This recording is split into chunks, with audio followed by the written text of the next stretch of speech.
Bonsoir, Président. Bonsoir, merci.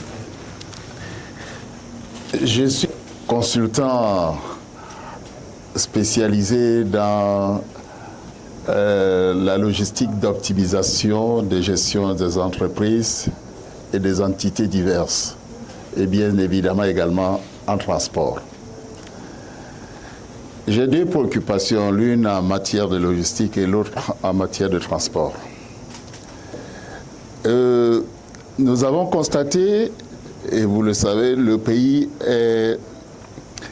a connu de très grands hommes d'affaires et qui ont eu la sagesse de créer des groupes d'entreprises qui ont fait leurs preuves.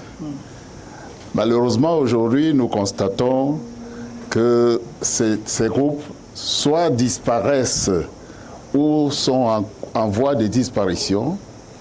Certes, dans la plupart du temps, on parle, l'une des causes évoquées, c'est le décès du promoteur, mais nous voulons voir, au regard de notre présence presque permanente dans la plupart des entreprises, nous voulons voir les causes racines ailleurs, et notamment en matière d'organisation. Or, nous constatons que jusqu'ici, l'État a pratiqué une politique de suivi et de soutien des entreprises essentiellement basée sur les aspects financiers. N'est-il pas temps que l'État aujourd'hui dépasse ces aspects financiers, ce soutien en termes d'aspects financiers, pour rentrer également dans l'organisation de ces entreprises, le soutien à l'organisation de ces entreprises? Nous voulons à cet égard évoquer deux axes de réflexion. Nous avons parlé de la politique de formation et nous constatons que l'une des défaillances effectivement relevées dans la plupart des entreprises, c'est la faiblesse des ressources humaines. Et elle est due au fait qu'il y a une incompatibilité totale entre l'école, les connaissances qui ont été acquises à l'école et les connaissances pratiques. C'est pour ça que nous nous réjouissons de ce que vous parliez, et davantage de mettre un accent sur le professionnalisme, sur la professionnalisation de la formation. Mais nous pensons que cette professionnalisation, elle devrait passer également et surtout par l'implication réelle, je dis bien réelle, des entreprises dans la formation de leurs futurs employés. Alors, l'autre axe de réflexion serait effectivement de créer une sorte de compatibilité entre une sorte, je dirais, de compatibilité entre les coûts des investissements que nous avons mis sur pied et également conditionné sans doute par la capacité des entreprises à rénover les compétences de leur personnel et pourquoi pas à les actualiser autant que faire se peut. Ma deuxième préoccupation, comme je le relevais tout à l'heure, c'est sur le plan des transports. Le Cameroun est un véritable paradoxe en transport.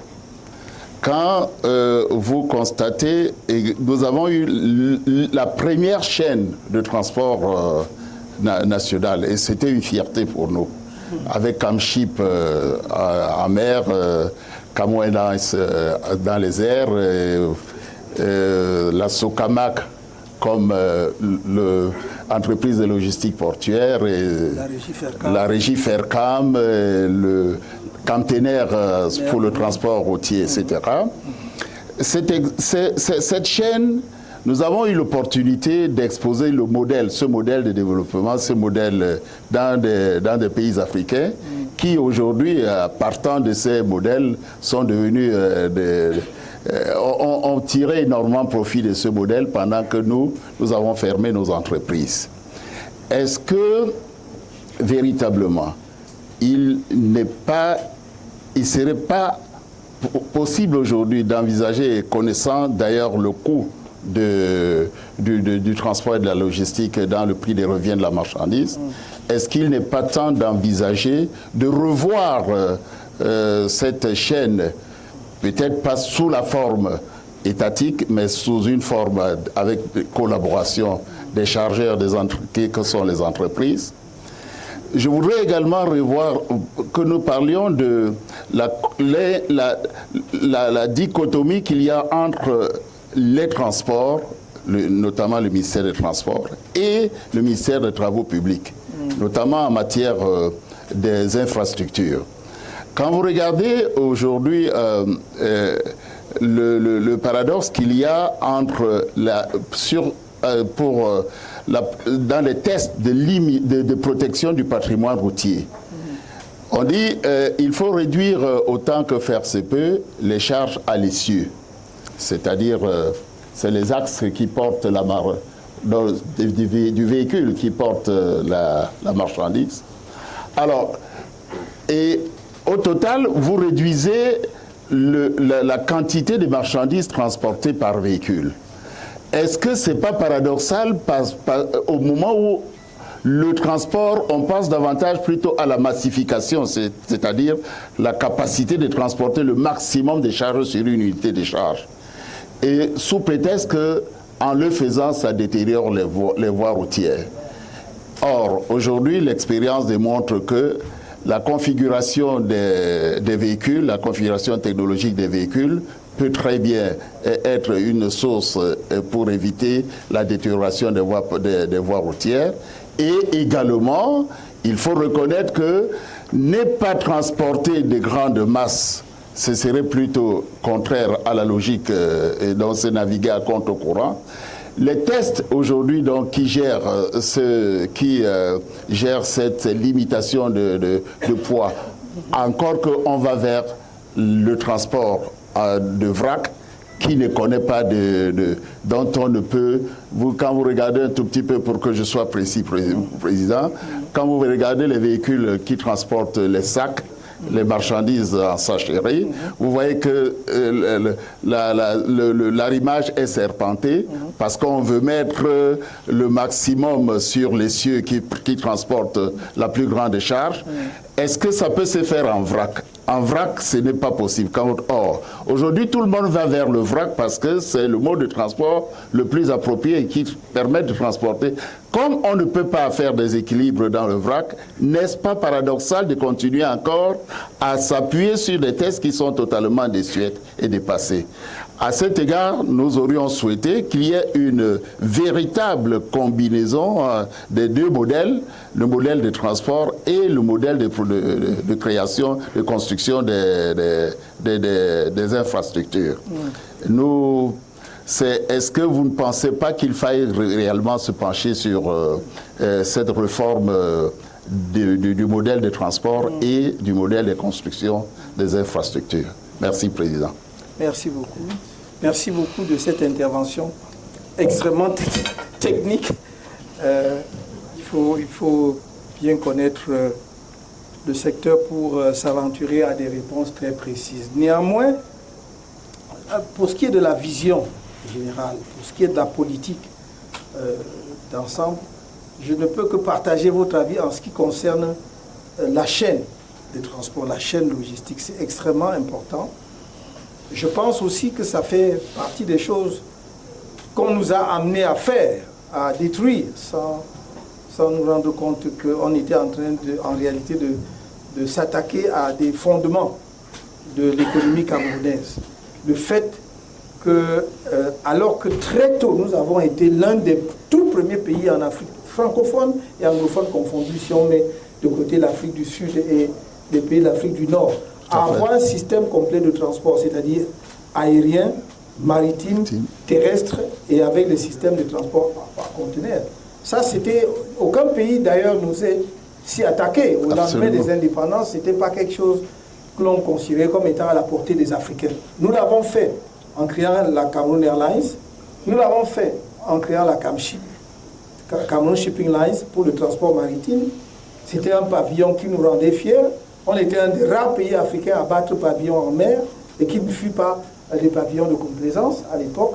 Il y avait la régie Fercam qui marchait encore, même si on doit le reconnaître, dès le départ, là aussi on nous a fourvoyé, ou bien on a poursuivi, mettons comme ça, avec le réseau tel qu'il avait été conçu pendant la période coloniale, avec un écartement de moins de 1 mètre, comme je le disais tout à l'heure, alors que bon, on aurait dès 1960, on aurait pu nous mettre aux normes directement.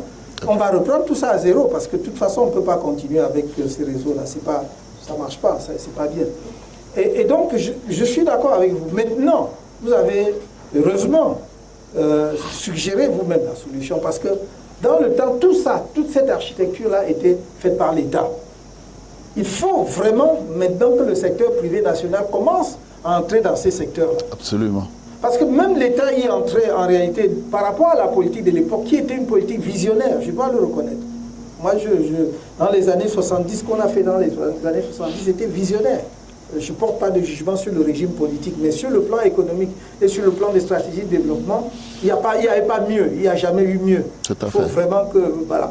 Donc, et ça revenait avec, nous parlions tout à l'heure de la SNI, qui disait, on va, là où le secteur privé national n'est pas encore capable de porter des projets de développement, l'État va s'y investir en permettant que le secteur privé national prenne progressivement le relais. C'était ça l'objectif. Tout à fait. Le but pour l'État n'était pas de devenir un opérateur maritime, de devenir... Non.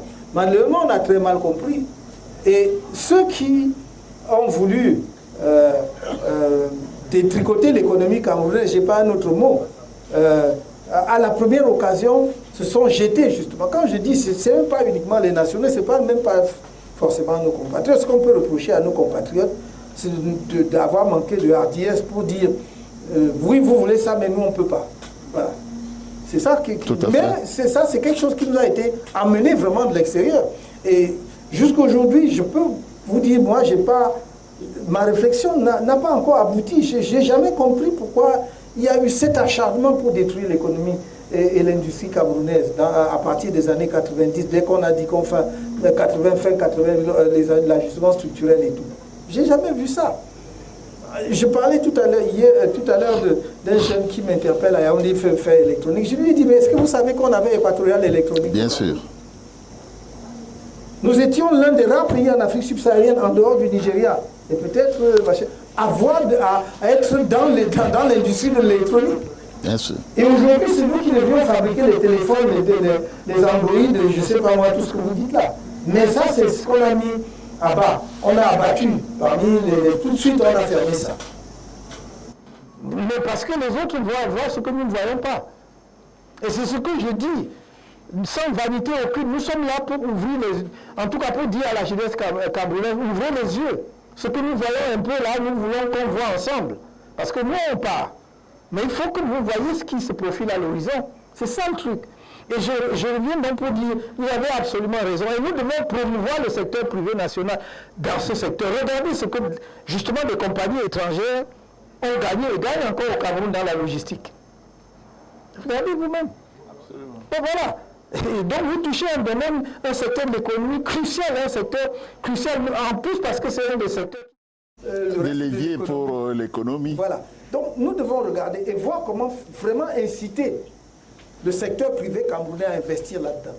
Il a besoin de l'accompagnement de l'État. Nous n'allons pas. L'État peut continuer à raviver, par exemple, Cameroun Airlines, Camerco.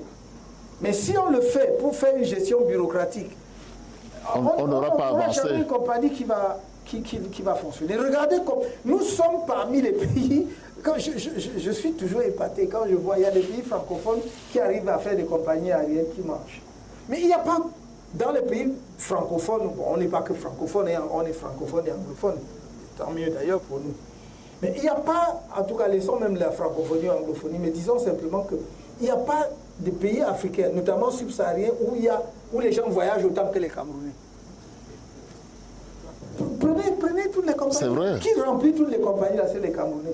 Jusqu'à prenez même les celles qui viennent d'avoir pour destination le Cameroun, que ce soit Ethiopian Airlines, que ce soit, je sais pas moi, les Kenya Airways, les Askai, tout le monde monde vient prendre le Cameroun. Et nous, on est incapable de construire une compagnie nationale qui marche. Est-ce qu'il n'y a pas un problème?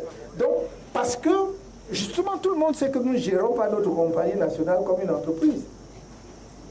Le ratio personnel avion est juste insoutenable dans le monde entier, tout le monde entier confondu. Donc, on peut le faire si on dit au privé, entrer dans le capital et on en fait une vraie gestion. Absolument. On n'a pas besoin d'avoir une Camerco qui est à 100% étatique. Même si l'État garde la majorité, on peut faire entrer les privés avec une gestion privée. Absolument. De la même façon, si nous estimons que la concurrence avec, dans le transport maritime international est telle que ça ne vaut pas la peine d'avoir un nouveau pavillon national, bon, soit. Mais il faut quand même avoir étudié ça pour nous montrer que pour un pays qui est en train de se développer comme ça, nous ne pouvons pas construire là encore une compagnie mixte, c'est-à-dire avec investissement public et privé. C'est ça le rôle aussi du fonds souverain dont je vous parlais. C'est un fonds stratégique.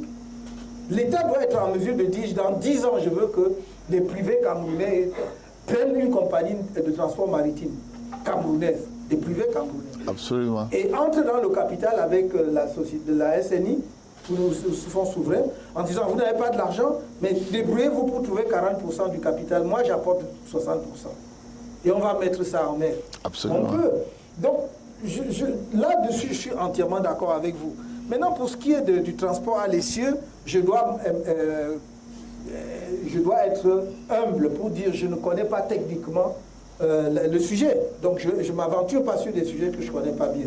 Tout ce que je peux dire, c'est simplement que, même, en fait, les moyens de transport que nous voulons mettre en place permettra de régler en partie la chose. Pourquoi? Parce que si nous développons notre réseau ferroviaire, parce qu'on n'a pas le même type de limitation de transport à l'essieu sur le chemin de fer que dans un camion. Non. Donc ça veut donc dire que les camions vont être au point d'éclatement. Donc si tu dis que tu as une gare importante à Maroua, que tu as une gare importante à Garoua, une gare importante à Ngaoundéré, tu peux dire qu'à partir de là, il y a éclatement. Il y a éclatement Voilà, et les camions vont prendre ça sur d'autres voies. Et donc ça va diminuer, n'est-ce pas, le poids de transport sur les routes en partant de Douala jusqu'à Garoua. Donc encore on peut combiner tout cela effectivement pour diminuer la charge sur les routes. Mais enfin, je termine par là, vous avez raison aussi, nous devons construire nos routes en intégrant... Conséquemment. Oui. Conséquemment. On doit intégrer, voilà, en intégrant le fait que ce sont des routes, surtout quand il s'agit de grandes routes nationales, les nationales, que ce sont des routes qui vont contribuer au développement du pays en transportant à la fois les infrastructures, comme j'ai dit, les équipements pour le développement, et la marchandise. Et de plus grandes masses, voilà, évidemment. Et de toute façon, il faut l'intégrer parce que le Cameroun, nous avons 30 millions d'habitants. Il y a 30 ou 40 ans, on avait 10 ou 15. Donc la population ne va que croître. Et effectivement, même pour l'évacuation des marchandises vers les zones de consommation, il faudra que le transport soit les quantités soient plus importantes. Merci en tout cas. Président, je m'en voudrais de pas évoquer tout simplement pour mémoire la réforme portuaire. Quand vous regardez aujourd'hui les ports qui rentrent, qui vont à contre-courant, qui aujourd'hui sont plutôt dans la logique de s'attribuer les prestations qui doivent être faites par les entreprises. Et nous voyons tous les jours dans la création des régies et des régies qui se multiplient et qui sont donc gérées par les employés du port. C'est un vrai paradoxe également que de reprendre les prestations qui sont dédiées logiquement aux entreprises logistiques. Non, tout à fait. Voilà. Absolument, je dirais, je ne voulais pas commenter, mais je dirais juste un seul mot. Cela aussi, à mon humble avis, relève... Bon, j'ai suivi dans l'actualité, comme vous, qu'à un moment donné, il y a eu un conflit entre un opérateur portuaire, une entreprise étrangère et un des ports du Cameroun. Bon, ça, peut-être que ce débat-là, ce conflit-là, peut et a pu amener des gens à prendre des mesures. Mais si on met de côté ce conflit, en temps normal, il faut que les régies soient dans des domaines où c'est absolument indispensable. Pourquoi je le dis? C'est une mauvaise compréhension de fonctionnement de l'économie que de vouloir tout faire en régie. Parce que quand vous le faites, vous ne faites pas, il n'y a pas de ruissellement de la richesse dans l'économie. Parce que quand vous faites en régie, c'est que vous faites pour vous-même. C'est-à-dire quand vous êtes une entreprise, si vous êtes dans une entreprise publique, vous vous dites que bon, moi-même je réalise ceci. Ça veut dire que dans votre comptabilité globale, ça rentre dans votre comptabilité globale. Donc vous ne sortez pas. Donc il n'y a pas de ruissellement. Absolument. La richesse dans l'économie à travers les autres entreprises. Tout à fait. C'est pour ça que je dis il ne faut pas, dans une économie libérale, je ne fais pas du néolibéralisme, et la doctrine de notre parti, c'est libéralisme social. Donc il y a l'aspect social. Tout à fait. On doit produire la richesse pour prendre en charge l'humain. Parce qu'au-delà de tout et au centre de tout, c'est l'humain. Donc si notre pays est riche et que les Camerounais sont malheureux, pauvres et tout ça, ça ne sert à rien parce qu'il y a quelques-uns. Donc il y a cette dimension. Mais il faut donner la possibilité aux gens de créer de la richesse, ceux qui savent créer de la richesse. Et ce n'est pas l'État, ce n'est pas les structures publiques. Donc voilà, il peut y avoir la régie dans quelques cas exceptionnels, mais il faut laisser justement le tissu entrepreneurial privé local se développer. Parce que c'est de cette façon qu'on diffuse effectivement la ressource dans l'économie. Merci beaucoup. Merci beaucoup, Président. Merci.